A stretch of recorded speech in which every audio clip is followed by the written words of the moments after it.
Well, you've gotten to listen to me a little bit already today, and I'm making this presentation. I mentioned upstairs that I was going to talk about this little book, and I will reference it, but there's a lot of other things I'm going to say, and this little book is sort of like the culmination, the high point of what this is all about. So you might want to keep that nearby. Is this book in the... It's in the bag. Oh, okay. It's in the bag.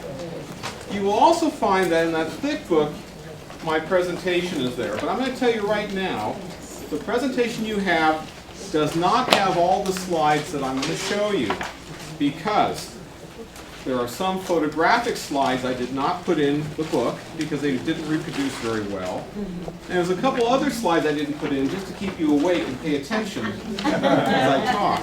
Okay? Now, we're going to start by doing a little simple exercise. And what I'm going to do is ask you to count out by 1, 2, 3, 1, 2, 3, 1, 2, 3. And we're going to start with this young lady here. My name is Wendy Turner. Just one. Just say one. Oh, one. Oh, One. oh, 2, 3, 1, 4, 2. 2. 2. Two. Oh, where's your 1, 2? 1. No, 3. You're 3. Oh, 3. 3. I'm a 1. 2. 3. 2, 3. 1, 2, 3. 1, 2. 3. That concludes our talk for today. Thank you all for coming. I'd like all the ones to stand up for a second. Look around you. Okay. See how many ones there are. Okay, sit down. Now all the twos to stand up for a second. And look around you. Okay. Now sit down. Now the threes to stand up. And look around. Okay, sit down. Now what does this mean? By some estimates, in the course of life, 1 out of 3 people requires mental health treatment or services. So if it's not the person on the left, and if it's not the person on your right, then it must be you. You. So there are people who need mental health services. To begin, I'd like to show you a little something here.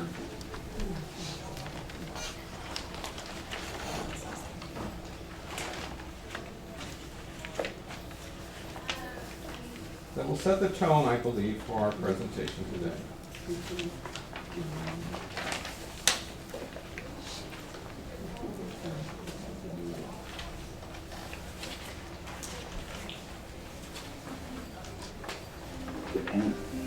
The depression, I felt really bad. I've been diagnosed with obsessive compulsive disorder, generalized anxiety disorder. These intrusive thoughts keep coming into your mind. I probably had PTSD to some extent, didn't know that. When I was in medical school, that was when the depression and the PTSD got really bad. Bad stuff happens. You have to feel what you're going through. After being sober for like 7 years was when my mental illness really hit me. I knew that I needed help. No matter what you have, anything is possible. Only you have the power to change your life. I've been able to prove I can be productive. You should never, ever give up hope. Hope, I think, is a future that you look forward to. With hope, we can survive through anything. If you have it, nurture it. And if you don't have it, go talk to somebody about it. I think it's absolutely essential for life.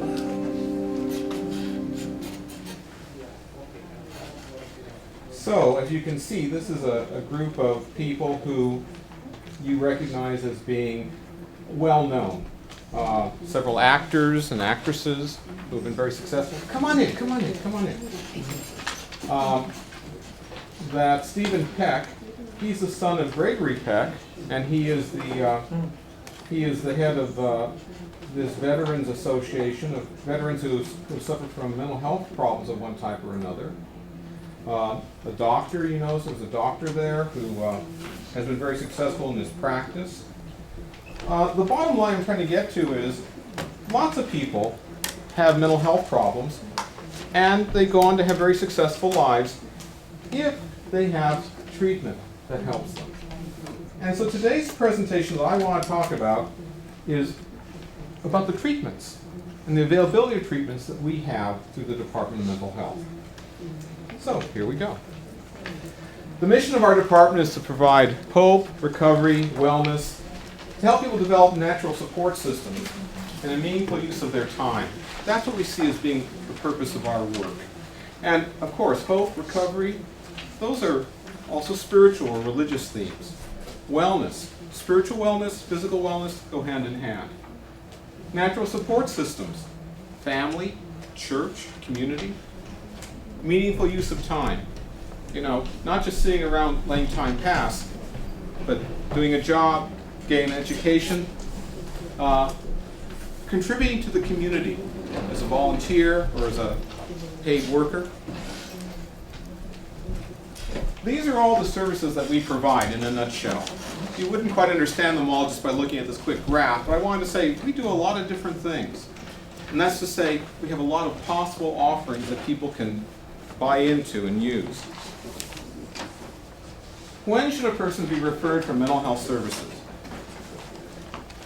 When a person makes statements or acts in a manner that demonstrates emotions or thoughts which appear extreme or irrational, and which significantly impair his or her ability to carry out the normal functions of life. Having one is an area of concern. Having both leads to problems. This person can't keep a job, they perhaps can't be successful in leading their family, they can't hold relationships together. There are problems. That's when we should try to help a person get the help that can be offered. Clinical services. Many services are provided in a mental health clinic, but some can be provided in other locations. It used to be you had to come to our clinic. It's not that way anymore. We have certain groups of people, certain teams that will go out to where a person is to provide that treatment.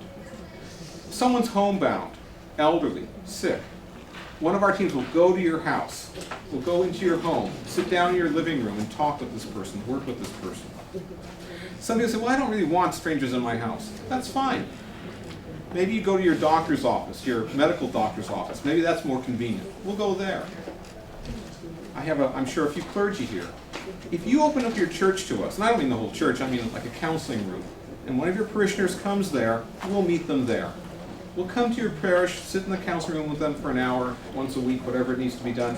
We'll give them service there. They live in a senior citizen community, a senior citizen center. They go there. We'll go there. So we'll come and bring the services to people. They don't have to come to us. Individual psychotherapy, group intervention, some kind of group activity or group psychotherapy. Medication. Case management. Case management means that someone helps a person connect with other things that they need. Food, clothing, shelter. Crisis resolution, crisis intervention. We'll talk more about crisis in just a second. Do all these have a price tag? Everything has a price tag. And we'll talk about that too. How to link a person to mental health services. Identify a mental health provider for the person. We'll talk about how to do that a little more in a moment. Get the person to agree to go to the clinic or to allow you to link him or her for services. This is the hardest part. You know, nobody wants to be known as crazy. And that's the popular way we talk about people with mental health problems. That's why I asked you all to stand up. 1 out of 3 people have a diagnosable mental health need in the course of their life. So if it isn't you, it's your wife, or your husband, or one of your children, or your mother, or your father, or your cousin, or your brother, or your sister. These aren't people that are 1,000 miles away from you. They are your family and friends, my family and friends. Many people just cover it up, keep it bottled up inside of them, and just suffer their whole life, rather than admit to the need for help. We have to fight that stigma to let people get the help they need. But if you can get them to go, then you call a provider up for an appointment. One of the things we've discovered is, if you call up and help another person make an appointment, you need to let that person get on the telephone and talk to whoever it is at the other end. If a person talks to a representative of the clinic or the health plan or the mental health service over the phone, it increases their likelihood of showing up by 50%. Just to have a little conversation, because it kind of demystifies a little bit what's going to happen. Some providers only offer walk-in care on the first appointment, in which case you might want to go with your friend, your sister, your brother, your mother, because they're going to have to sit there for a while. And if they go on a busy day, they may sit there for a long while. What happens at the first visit? Well, they come in the door and they sign in. And then, as part of the process, 3 things happen. A financial evaluator. Someone says, well, let's see what kind of insurance you have, or you don't have insurance, or how are you going to pay for this? So that young lady in the back was right, there's a cost. The clinical staff will interview the client. Let's talk about why you came in today. Immediate care will be provided if needed. So sometimes people come into the clinics and they're in crisis. It's a really tough, hard, difficult moment. And they need help right now.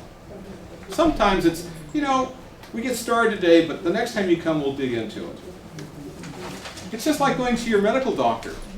You got to talk about finances, you get interviewed, sometimes the doctor helps you, sometimes he says, well, you need to come back another day, we're testing or something else. And before you leave, there's a follow-up appointment set up. Now, what is a clinic like?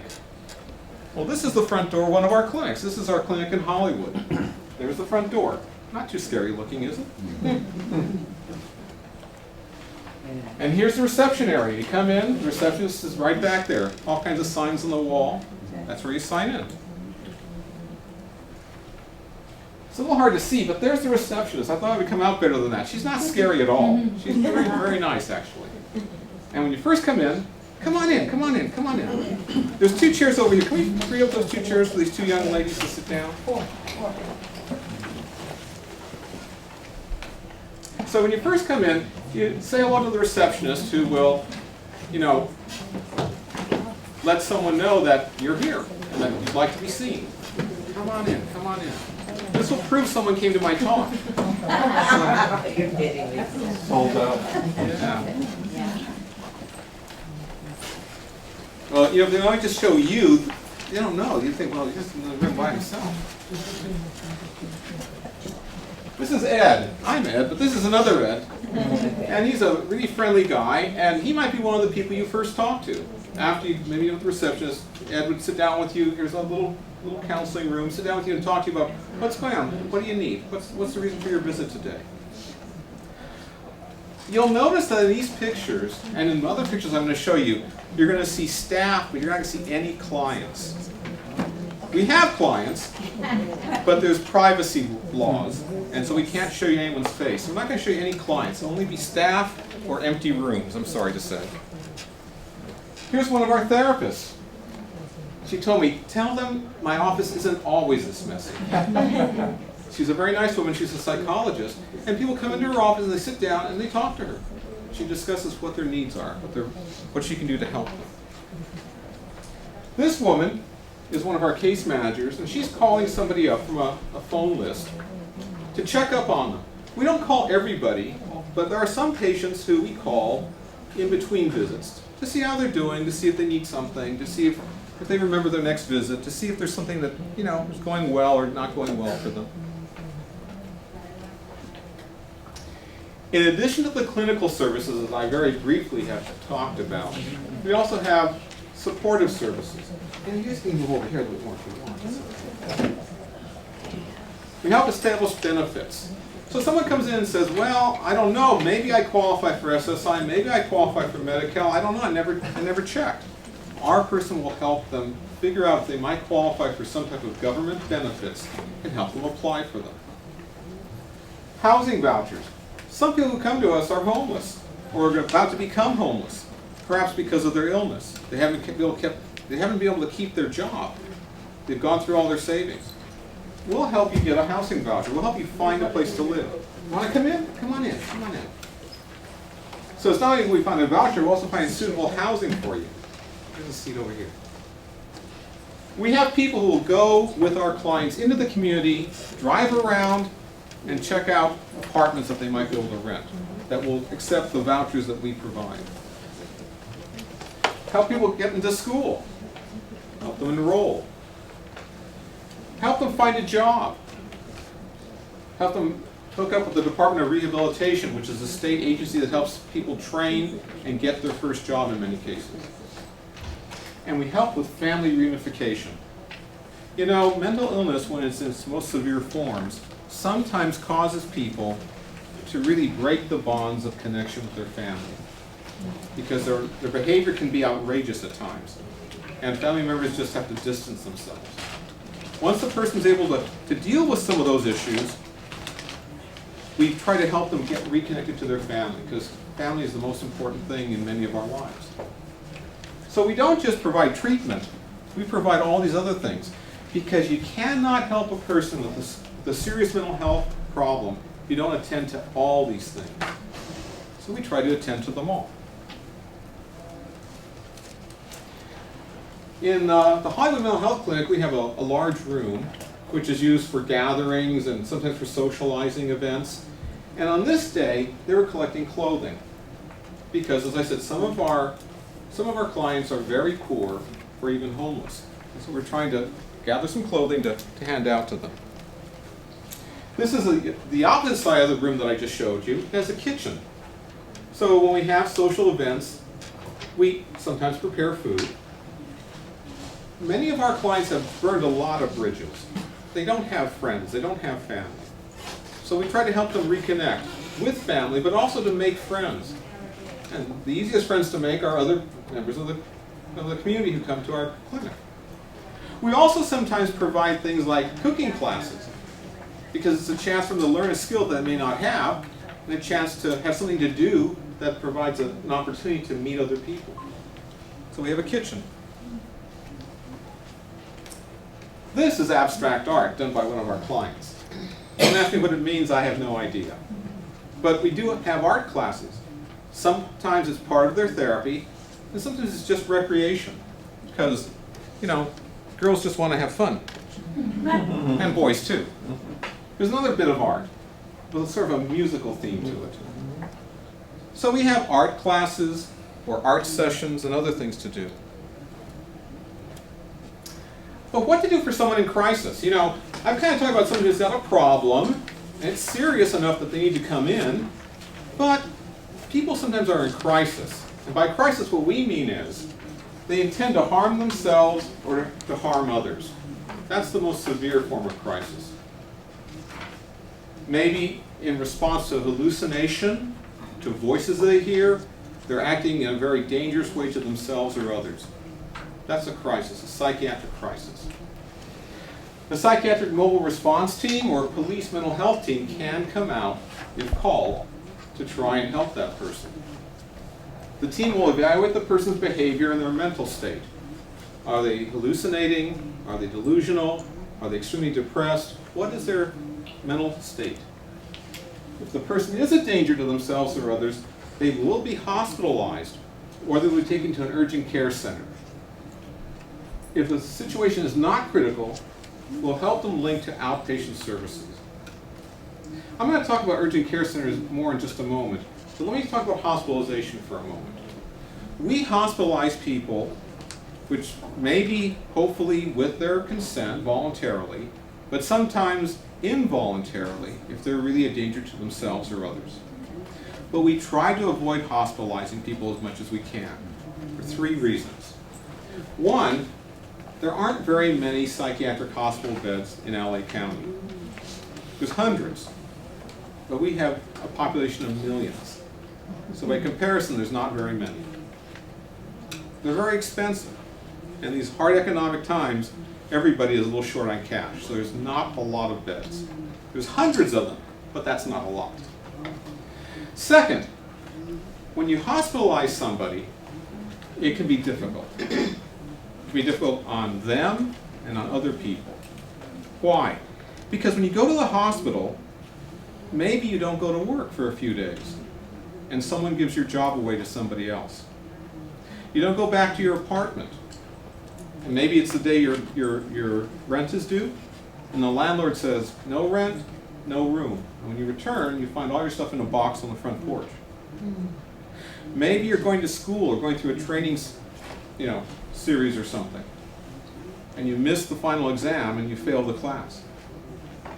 So we don't think of hospitalization as being something we want to do lightly. Because even though it's important to keep people safe, if that's not what they need, we may introduce into their lives new problems. So we do hospitalize people, but we try to think seriously about it before doing it. Psychiatric Mobile Response Team goes to the person in crisis. You call us up and we'll go there. When a person is danger to self or others or gravely disabled.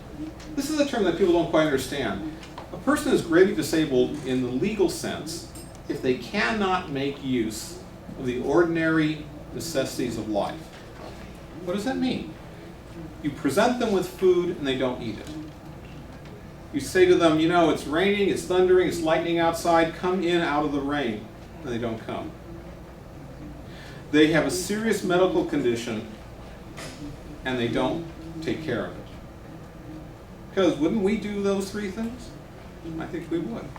Sometimes because of their mental health problem, some people can't do those things. So they're gravely disabled.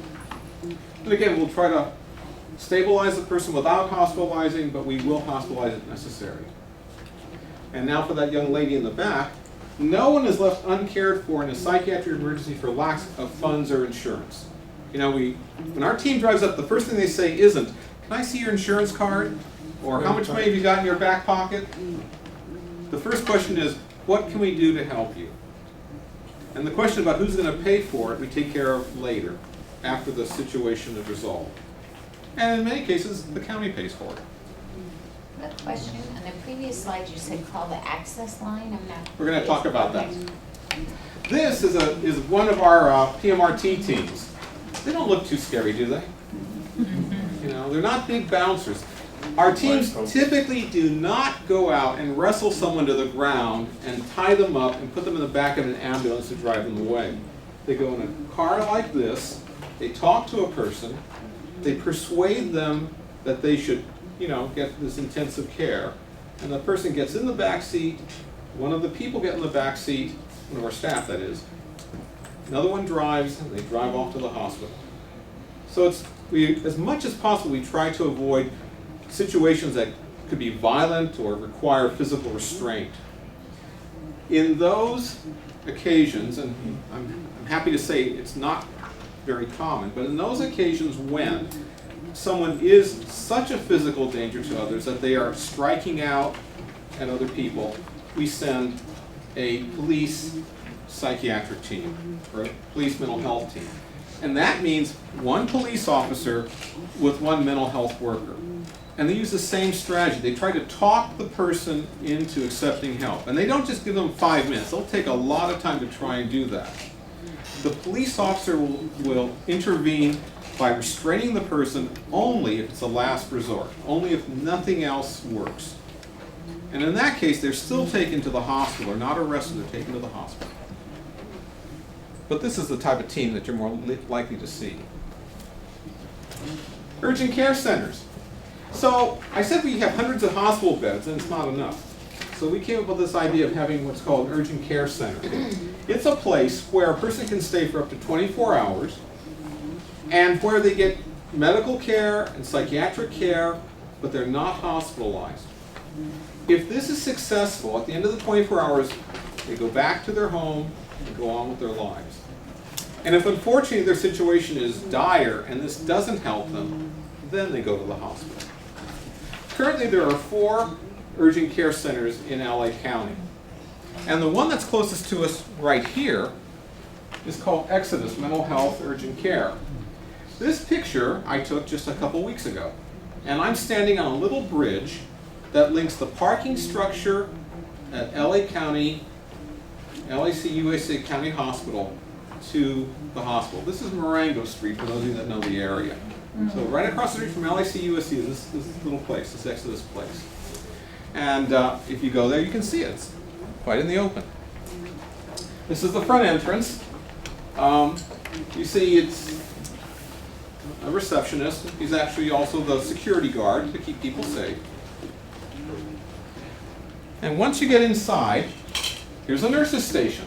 Again, no clients will be shown to you, but here's a nurse. Fresh paint, newly redone, nice positive environment. This is for people sick. You come in and you need care, you're asked to sit down in one of these chairs. There's one room that has these chairs, and it's just quiet. Just a quiet room. It's another room that has chairs like this, and there's a movie going. Not a violent movie, but something, family, G-rated. And people sit there and just calm out. Now the treatment is not to have them watch movies, but the idea is that they're going to spend 24 hours there. And they're not going to spend 24 hours in treatment. No one can go through treatment for 24 hours straight. But they'll have moments in which they'll talk with the nurse, they'll talk to the therapist, or they'll talk to a doctor. This is one of our psychiatrists. He's a pretty friendly guy. His office is well lit. And you might go in and sit down with him and he'd talk to you about your problem, and maybe in some cases he'd prescribe a medication and they'd administer it right there. And you go out and sit in one of those nice Barca loungers and, watch that movie as the medication begins to take effect. And you just calm out. And every little while someone would talk to you, take you aside, work with you. Some of the people who are brought here are actually homeless. And when they're brought in, not only do they need medical care and mental health care, they need all kinds of things. So we have a room where they can shower and change their clothes. If they bring their clothes in, we wash them for them. If you stay there for 24 hours, you get hungry, so we provide meals and snacks. We have we have 2 or 3 rooms. A couple are for adults, but for younger people, teenagers, we don't take children here, but we do take teenagers here. They have a separate room, so teenagers and older adults are not mixed. And we take care of them. And hopefully between the quiet, the medication, the chance to talk to somebody, hopefully that helps stabilize them. Residential services. Sometimes people need to live someplace that they're going to be cared for. So there's acute psychiatric hospitals, other kinds of psychiatric health facilities, state psychiatric hospitals. Acute hospitals are places where people go for a short time. So the PMR team goes out, they find somebody, they take them there, they stay there 2-3 days. People very seldom stay more than a week, or at the very outside 2 weeks at an acute hospital. People who need a lot of care, residential care with mental health treatment, usually go to some type of psychiatric health facility. We have all kinds of different ones. We have skilled nursing facilities, we have special institutes for people with mental health problems. They live there, they have treatment there, they receive food there. Some of these are locked, and some of them are open, depending on the needs of that person. State psychiatric hospitals are places where the most severely impaired people go, and typically people who are violent. And so, Metropolitan State Hospital, for example, over here in Norwalk. But we have success, and people come out of there, and they do better. This is a picture of one of those acute hospitals. This is called Gateways. Gateways is over in LA.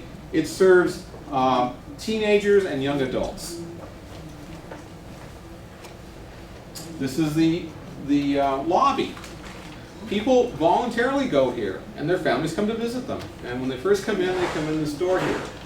You can barely see it, but right behind this desk is sitting the receptionist. I was about to take the picture, and she goes, "What are you doing?" "Taking your picture." "No, don't take my picture! I'm hideous." I said, "No, you're not hideous." Don't want a picture, so you duck down behind her computer. Again, no, you won't see any clients, any patients. This is an outdoor area. Some park benches, beautiful flowers, nice trees, volleyball, basketball. So, these young people need to do something besides talk about their problems. They need to go outside and play. Sure. For young people that would go to a place like this, what type of typically problems would they have, or what kind of conversations would they have? Yeah, they have all kinds of problems. They could have severe depression to the point where they're cutting on themselves or threaten to hurt themselves. They could be depressed or bipolar. Bipolar, high mood swings and low mood swings, and be a threat to other people. They could be schizophrenic. Schizophrenia is is mostly an occurrence that takes place after an 18th birthday. That's the most common time it strikes. But there are some young people who at 17 or 16 or even 15 have early onset schizophrenia. So those are some of the common problems that these young people will have.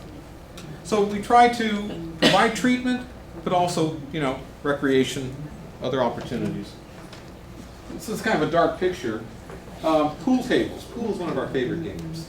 So this is another recreation room. And you can see up here there's some murals on the walls that were drawn by some of the patients who stayed there at one time. Here are two of the nurses in the nurses' station.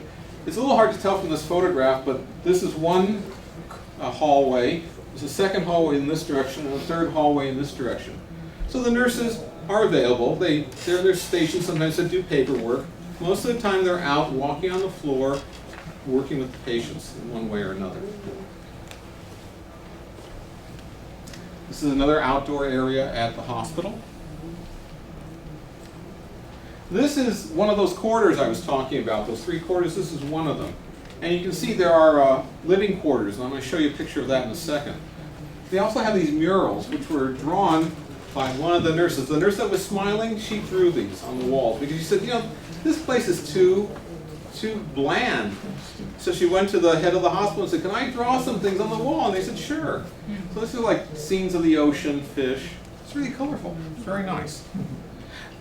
It illustrates that the people who work at these places care about their wards, the patients. This is a part of a room. The room is bigger than this, but I couldn't quite capture it all. But it's very simple. A bed, a little side table. Right where I'm standing is a cabinet to hang their clothes.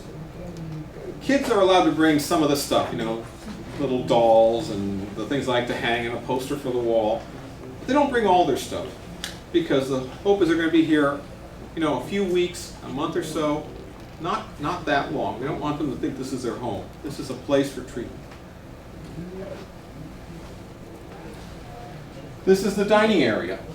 So 3 meals a day and a few snacks. Wellness Center. A wellness center is a place where clients in recovery find support to maintain recovery and to reconnect. So when a person's been in treatment and done really well, and now they don't need our care that much, we don't just totally cut them off. We say, we want you to now attend our wellness center. You can come there to get your medication filled from time to time as you need it. You can come there as often as you like. You can come every day if you want. But we're going to try and link you back to the community.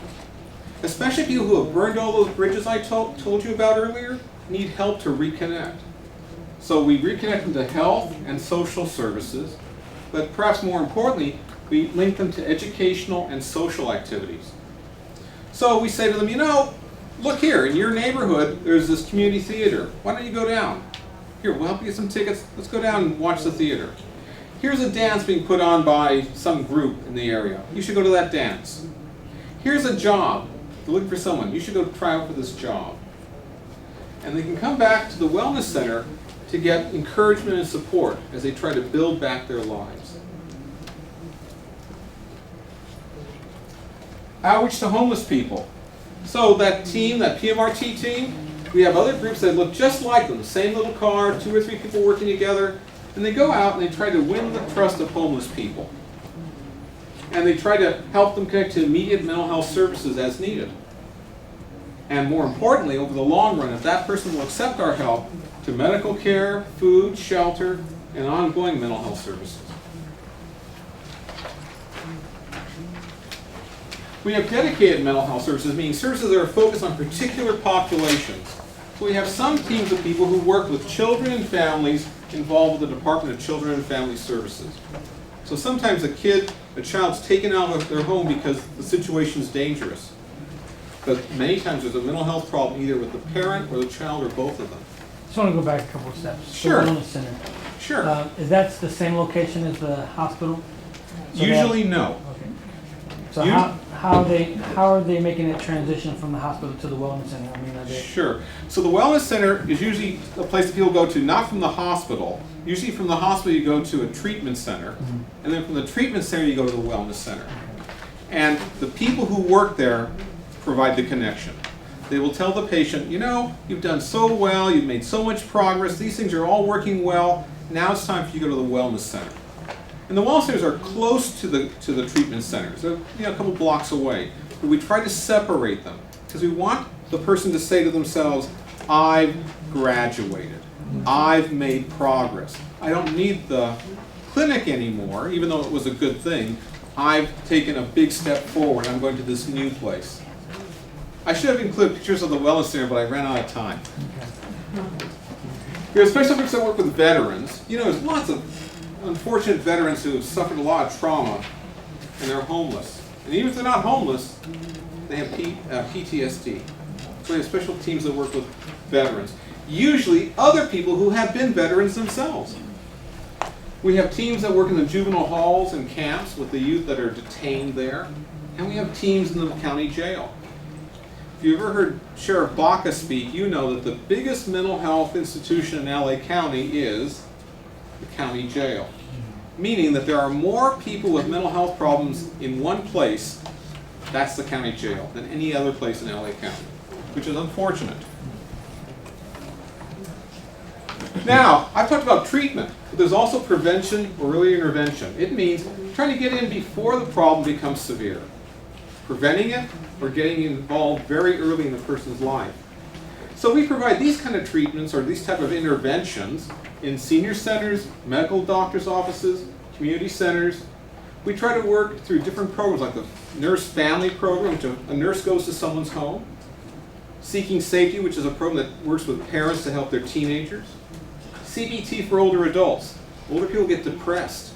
This is a program that tries to work with them on that. Oops, we're not going to go there yet. Hold on for 1 second, because I'm going to switch gears. I want to show you something.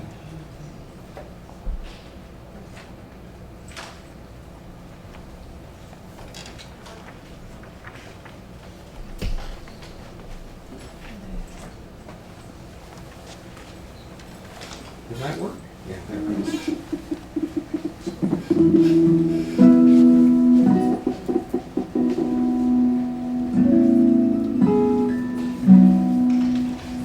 I was diagnosed with depression in my late 30s. It was a struggle to do daily activities and keep a job.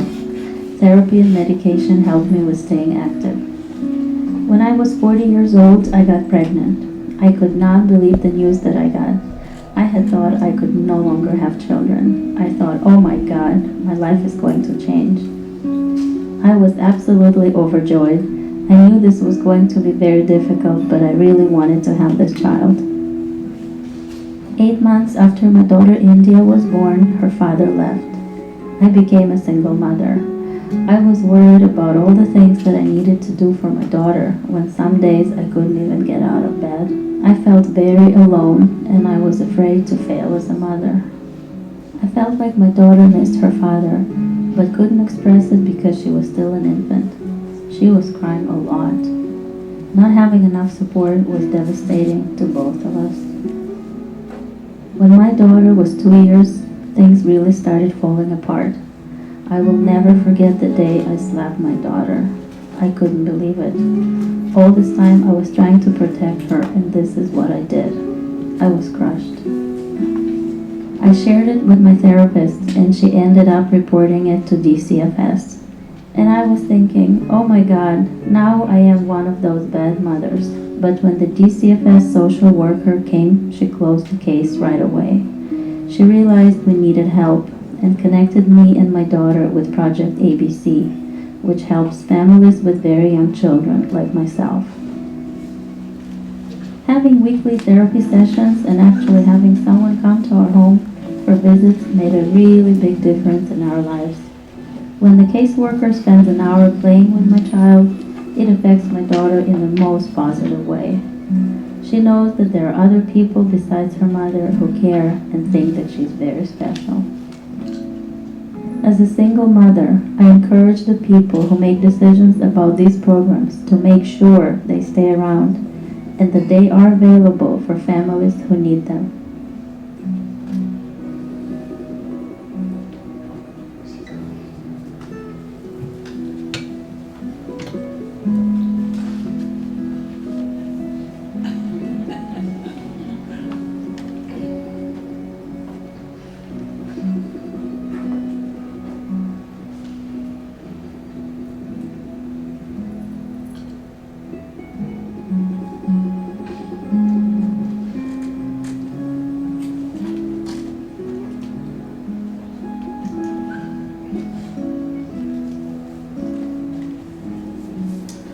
So Project ABC is one example of a program that our department funds and which an agency that works under a contract for us provides.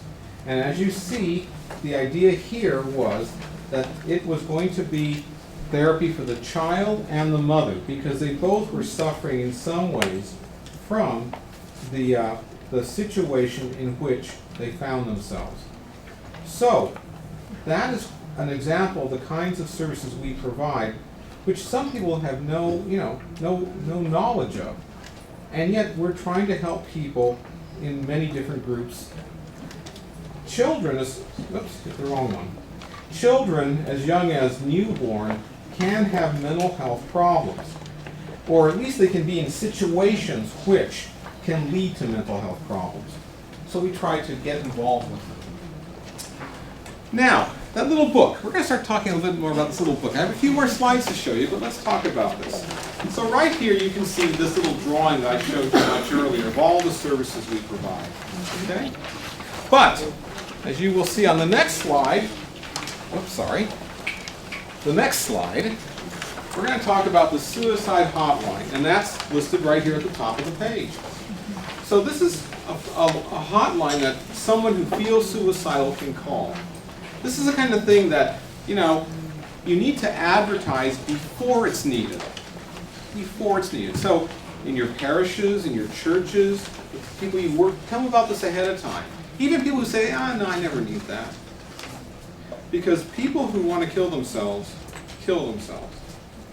People who want to use the threat of suicide to get attention, tell people about it. People who want to kill themselves just go and kill themselves. So, who's that going to be? I don't know. But before they kill themselves, frequently people really want someone to stop them. They really, really want someone to stop them. And this is a chance to do it. And it's anonymous. The person picks up the phone, the counselor at the other end doesn't know who they are or where they are. So the person who's making the phone call retains the possibility of still killing themselves.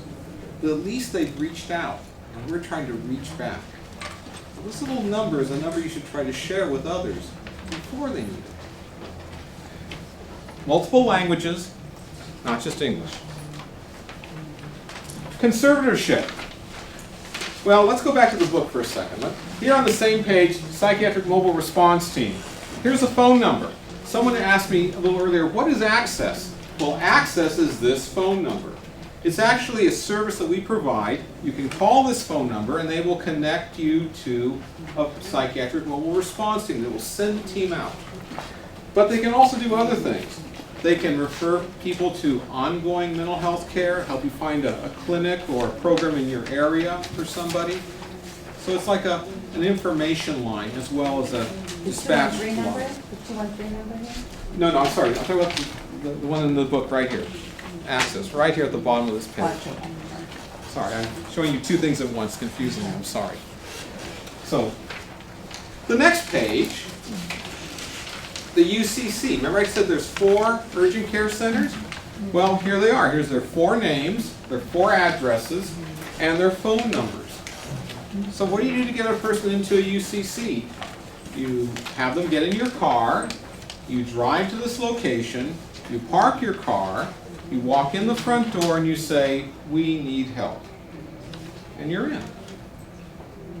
You have a little trouble finding the place, call the phone number. You want them to know you're coming in advance, call the phone number. You want to find out if they can provide the kind of treatment you need, or your friend or your family member needs, call the phone number. Okay? UCC. Service Area Navigation Team. Well, we're going to get to that in a second. But I want you to flip a few pages if you can. And you will come to a page that says Patients' Rights Advocates, and at the bottom, Public Guardian's Office. Everyone got that page? So conservatorship. The Public Guardian's Office, that's the number right here, they help people who are frail or with serious mental illness to protect them from others who would take advantage of them. So sometimes people have no one. You know, they've burned all those bridges, and now they're older or they're sick. And some people, unfortunately, in this world would take advantage of the unfortunate and the sick. They would take their money, what little they have. Conservators take control of a person's life. They take control of their property, of their money, and they guard that for them so that no one unscrupulously takes their money, sells their property, takes their property. They can also, when appointed by a court, take control of the person's health care. So if the person themselves says, well, I don't know what I should do, I don't know if I want this health care, the judge can appoint a conservator who will say to the client, to the patient, you know, as your conservator, I will make the decisions for your health care. And amazing as it may sound, people do agree to this. Who is over the conservator? Who's watching the conservator? The conservator's supervisor, who reports to another person, who eventually reports to Dr. Souther that you heard speak earlier. So ultimately, Dr. Souther's responsible for this. Okay, remember that name, Dr. Souther. Yes. He's the one you want to hold responsible. Okay. Patients' Rights Office. Another phone number, same page. Patients have rights. People have rights. If they're mistreated, they get poor care. If a conservator doesn't do their job, you can call these people at one of these phone numbers and complain. You say, I want to let Dr. Souther know that his conservators aren't doing their job, or that this hospital's not doing its job, or this therapist isn't doing their job. That's where you can go to complain. Because you're right, even the watchdog has to be watched.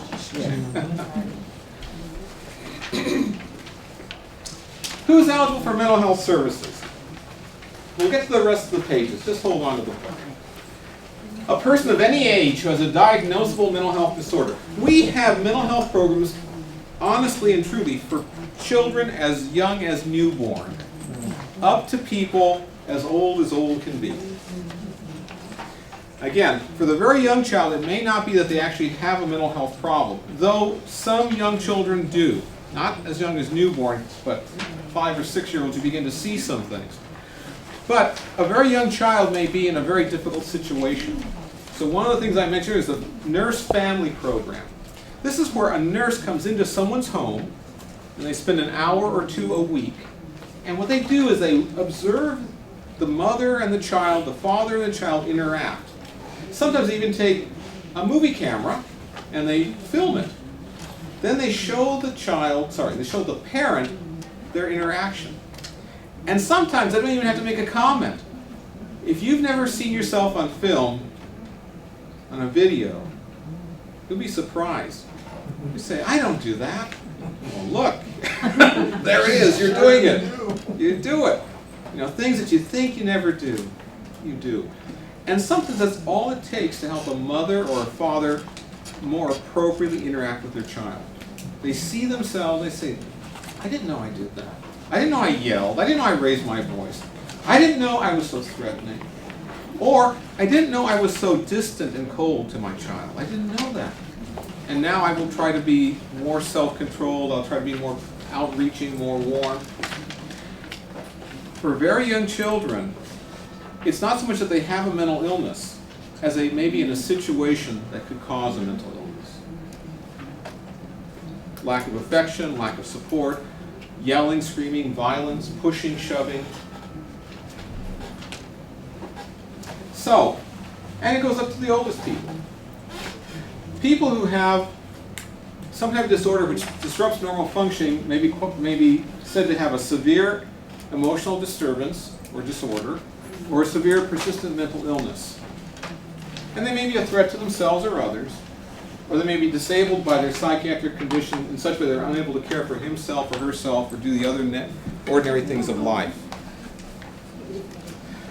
So, who is eligible for prevention? See, the first one was who's eligible for treatment. Let me go back and show that to you one more time. Mental health services means treatment. But what about prevention? Well, prevention is a person at risk for developing a severe mental problem because he or she has experienced a severe crisis or trauma. Trauma is the biggest thing. We talked for a moment about veterans coming back from PTSD from the war. But all of us, or at least many of us, and many of our children are in war zones. You know, LA has some very violent areas. People are shooting each other on the streets in front of our houses. Even if you don't ever get shot, even if you don't even get shot at, the thought that you could walk out your door and someone's going to be shooting, that's violence. Bullying at school. You get bullied day after day, that's traumatizing. Accidents. Car accidents, train accidents, metro accidents, trauma. Earthquakes. We have them every now and then. Traumatizing. Those things can cause mental health problems. Anxiety disorders, depression, different types of behavior disorders. Remember in the little film, the woman said, "My child was too young to talk, but I think she missed her father." How did she know that? So this poor little kid was crying all the time. Didn't sleep well, didn't eat well.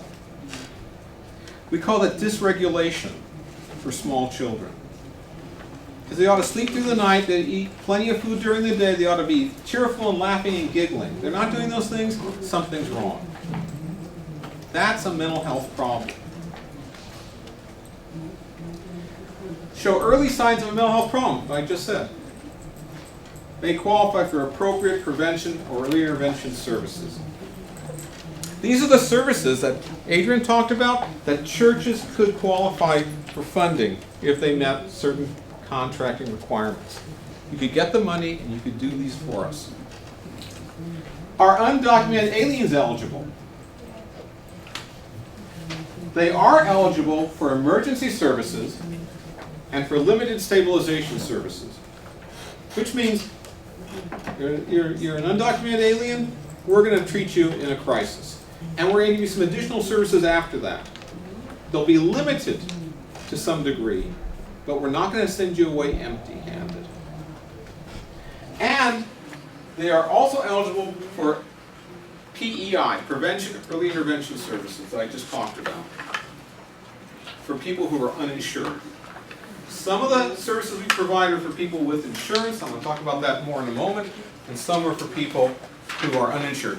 Not different programs, but different amounts. We're able to put a certain amount of money aside for the uninsured and some for people who have insurance. And that's here. Medi-Cal. The Department of Mental Health is not paid for by the County of LA totally. Believe it or not, the County of LA pays for about 10 or 15% of our budget.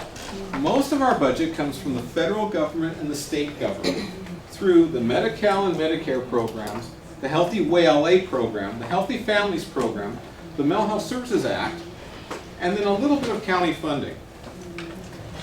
How much money is spent by the County Department of Mental Health each year? How big is our budget? Anyone want to take a guess? Huge, yes.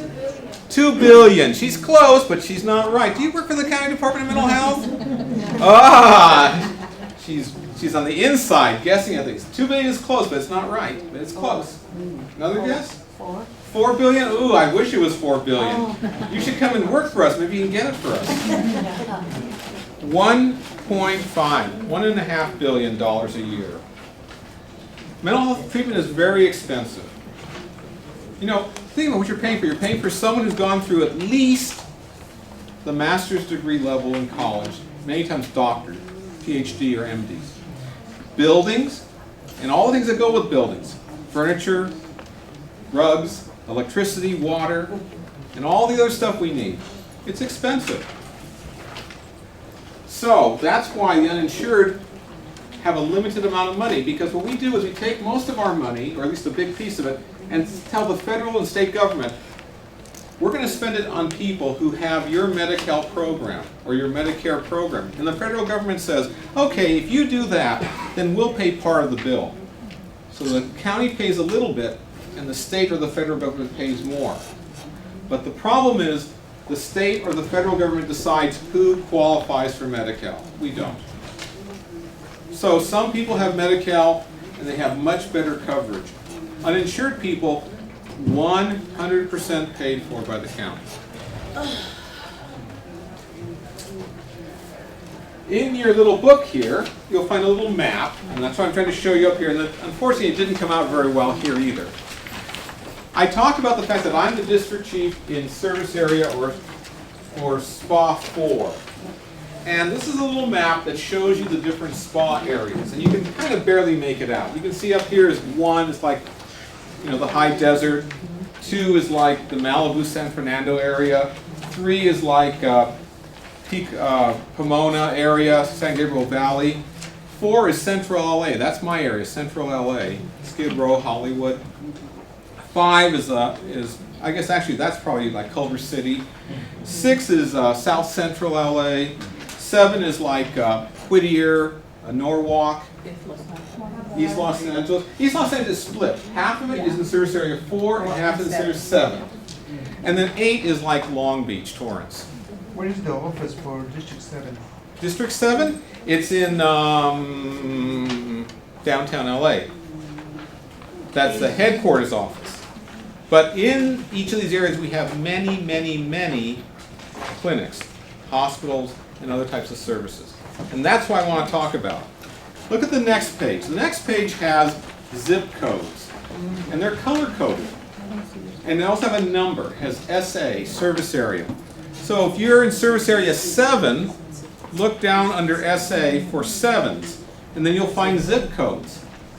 Or you can do the other way around. You can go down the zip codes, and you'll figure out which service area you live in or you work in. See, that's the purpose of this little graph. And the graph continues on the next page. And at the bottom, it even tells you purple is 1, dark blue is 2, bright yellow is 3. So if you said, well, I don't know where to go for services, the first thing we help you with is this little map or this list of zip codes. Find your zip code and you know what area you live in or you work in or whatever you're looking for is in. So now how do we find actual services? You can go also to our website. Here's our website address, and it happens to be right here on the front of the booklet. If you go to our website, you will find a program locator. You just put in your zip code or your city and pop up all the programs in your area or close to your area. It'll give you the phone number and the address, describe the services that are provided there, and it will tell you which of the services that were previously listed in my presentation are at that place. So you can use this little booklet, you can use our website. You can also call the access line, the number I already told you about. You can call the access people. You can call them up and say, I need to find services. They have operators who speak 14 different languages. That's not all the languages in LA. There's 100 languages spoken in LA, but the 14 most common ones, we have people that speak them. They'll help you find the services you need. They'll tell you about the services and how to get to them. So it's 3 ways to do it now. Here's a 4th way, service area navigation team. So if you look in your little book, 1, 2, 3, 4 pages in, there's this little graph, this little chart. Each navigation team is connected to one of the service areas. And as you can see in this little map, the first column, this little graph rather, this first column has service areas 1 through 8. You'll see number 4 says service area 4, Nancy Weiner. So Nancy is the supervisor. She works for me. She reports to me. And you can see next to her name, another box, Suyapa Yumanzor. Suyapa is from Peru. And the next one is Chevy Chun. And next was Phyllis Moore Hayes. And next is Veronica Quintana. Each of those people are the resource specialists for different age groups. Suyapa for children from, it says 0 to 5, that's a misprint. It should be 0 to 15. 0 to 15, that's a misprint. Chubby for teenagers, 16 to 25. We actually call them transitional age youth. Because, you know, there are some people, they're 24, 25, and they're still kind of young mentally. You know? Does TA stand for? Excuse me? Oh, transitional age youth. So the name we give for people in the teenage years to the young adult years. And then adult, and then older adult. 60 plus, older adult. And you can see for every service area there's a different set of people. Except Veronica. Veronica, we make her work really hard. She has to cover almost all the areas by herself. So if you knew the area, and you knew the kind of services you were looking for, even if you didn't know the kind of service, you can call one of these people. So we have the website, we have this booklet, we have the access line, we have these navigators. Those are all different ways to find the services that you or somebody else needs. Excuse me. Yes? You mentioned that there was a typo. What page were you on? I'm sorry to say there's no page numbers, but 1, 2, 3, 4 pages in. 4 pages in. This one? No. Next time I'll have to have numbers put on these pages, I guess. Thank you. You're welcome. Okay, so I already talked about the access line. But let me also tell you that you can always call 911, but there is a difference. If you call this number, the access number, you will get a PMRT team or a police mental health team. If you call 911, you'll get the police. That's the difference. Police mental health team, police. It's a difference. But if you need them, call them. Oh, we'll get to this in a second. Jumping the gun. Hold on. Let's go back to the booklet. A couple more things. Let's look at the next little chart. So if you went through it, the first page, the cover, you see this little chart.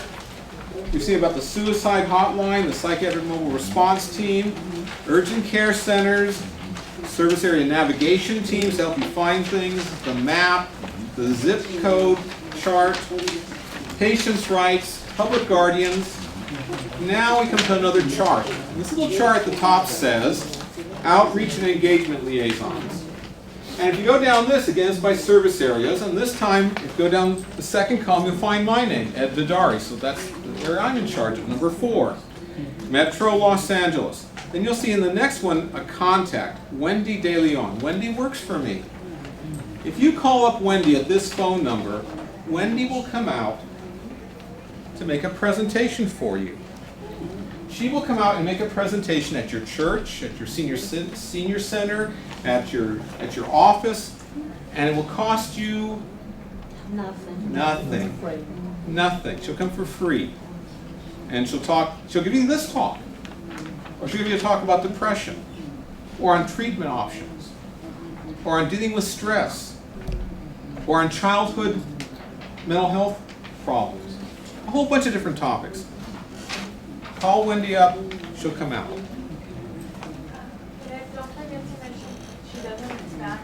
She does it in Spanish too. Thank you. Thank you. And I actually have a new worker who just began working with me on Friday. I just hired her. Her name is Young.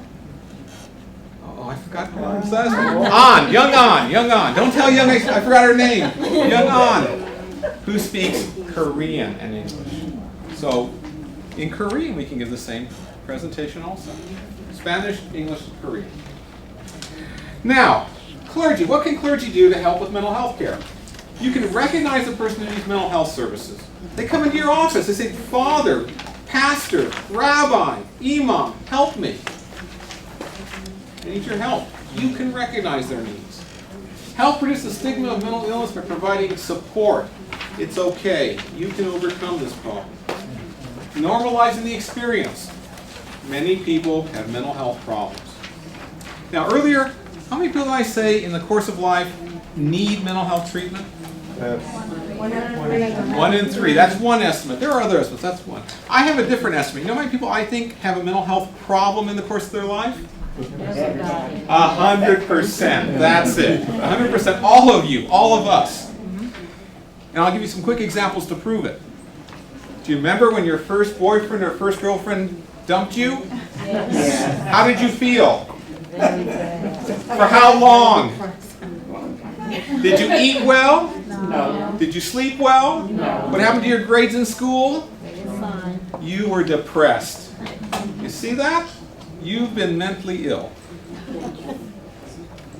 It was a short-term one, and it, you know, once you found some other beautiful young lady or some other handsome young man, suddenly you recovered. But at least for a while, you were bad off.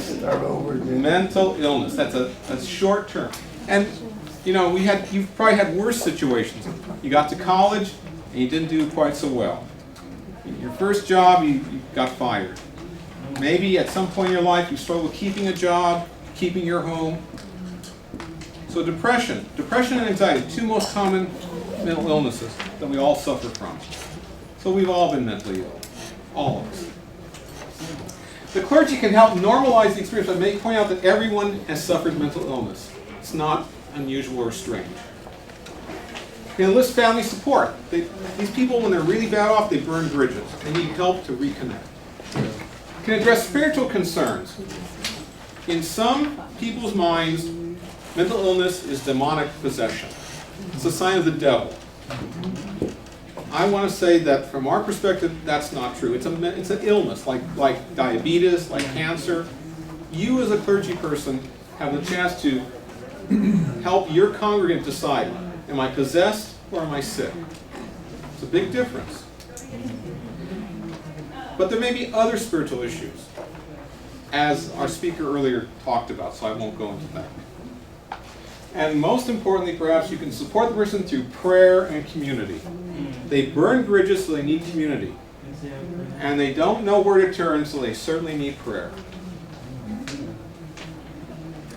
Okay, let's move on. We're almost done. You guys are good. Ed, yes? along with clergy, there's also deacons.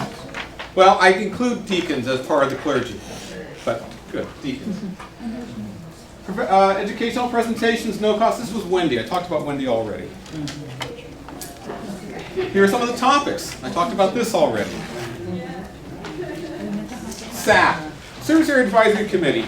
The next page, again, you'll find my name under number 4. We have a meeting once a month at which, in every service area, we meet with people from the community to listen to their concerns and complaints, in which they can give input and advice to the department. You want to come? Here's the time, here's the place, come. Come and talk to us. Tell us what you think. How we're doing a good job or not such a good job. How we can continue to do better, how we have to do better. Come and talk to us. Every SAC, there's one for every area, different time and place. Please come.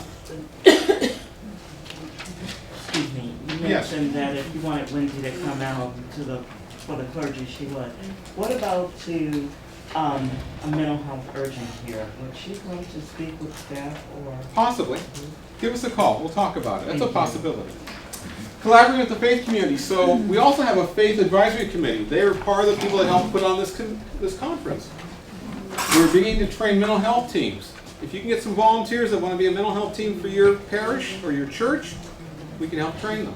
What will they do? Will they provide treatment? No. They will help provide outreach to help people accept the message of mental health and then get the treatment they need. And outreach again, well, that's Wendy again. And here's the conference. Okay. We also have a free radio program. Did you have a radio program? We have a radio program, 7:30 to 8:30 Sunday mornings. So as you're getting ready to go to church, you can listen. This will prepare you because it'll bring to your mind things that you can pray for when you get to church. We also have what's called Incubation Academy, which is a place where we inform potential contractors what they need to do to get a contract and get funding with us. And we do housing development. So not only do we help people find housing, we actually put money into developing housing. Currently we have about a dozen projects throughout this county developing 1,000 units of housing. Yes. And I guess I'm done.